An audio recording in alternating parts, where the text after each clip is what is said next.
இல்லையே சிறு பொண்ணும் இல்லையே பணம் காசிலே இந்த பாசம் இல்லையே அன்பான மகள் வந்தார் அம்பானி நானாகிறேன்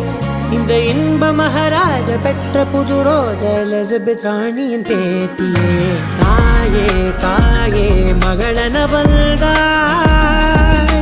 தந்தை சிந்தை நலமுற வந்தாய்